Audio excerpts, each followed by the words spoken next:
আজকে আমি আমার মেয়ের পছন্দের তরকারি রান্না করব।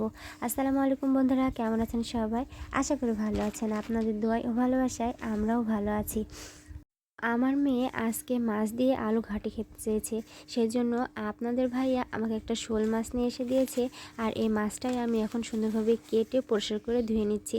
আর এই মাছটা কিন্তু সকালে নিয়ে এসে দিয়েছিল, এই মাছটা তাজা ছিল।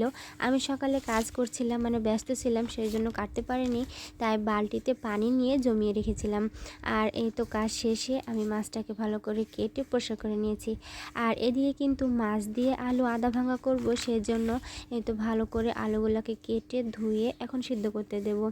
আসলে আমার মেয়ে এই মাছ দিয়ে আলুর ঘাঁটি বলেন, ডিম দিয়ে আলুর ঘাঁটি বলেন, খেতে অনেক পছন্দ করে।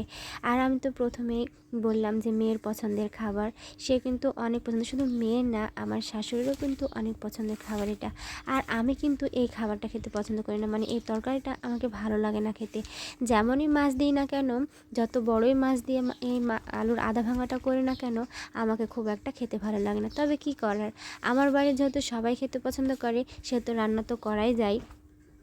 এই তো দেখেন, একদম টাটকা শোল মাছ দিয়ে এই আলুর ঘাঁটি করব, আধা ভাঙা করব। আমরা কিন্তু শোল মাছ আলুর আধা ভাঙা করি বা ভুনা করেও খাই। আপনারা কে কিভাবে রান্না করে খেয়েছেন তা অবশ্যই কমেন্টে জানাবেন। আর এতে দেখেন, আমি কিন্তু সমস্ত মশলা দিয়ে মশলাগুলোকে ভালো করে কষিয়ে নিয়ে মাছগুলো কষাবো। আর এই মাছ কষানো হচ্ছে একদিকে, আর আমি কিন্তু সেদ্ধ করা আলুগুলো মথে নিচ্ছি। এইদিকে আমার মেয়ে একটু পর পর আসছে আর বলছে, আম্মু রান্না করা হলো, আমাকে খিদা লেগেছে। বারবার আসছে আর আমাকে ওই কথা বলছে, যেহেতু ওর পছন্দের খাবার, সেজন্য ও কিন্তু আমার কাছে বারবার আসছে। এদিকে আমি ভালো করে মাছগুলোকে কষিয়ে নিয়ে মথে রাখা আলুগুলা ঢেলে দিয়ে ভালো করে নাড়াচাড়া করে একটু বলক তুলে নেব, কষিয়ে নিয়ে বলক তুলে নেব। আমার রান্না করতে রাতের খাবার রান্না করতে প্রায় রাত হয়, কারণ আমার মেয়েকে আমি 3টার সময় পড়তে নিয়ে যাই। পড়ায় নিয়ে এসে রান্না করতে আমার রান্না করতে অনেকটা রাত হয়ে যায়, সন্ধ্যা লেগে যায়। আর এই তো দেখেন, আপনাদের সাথে গল্প করতে করতে আমার রান্না করা হয়ে গেছে। আমি এখন এখানে পরিমাণ মতো ধনে গুঁড়া আর পরিমাণ মতো জিরা গুঁড়া দিয়ে ভালো করে তরকারিটা নাড়াচাড়া করে নেব, দিয়ে নামিয়ে নেব।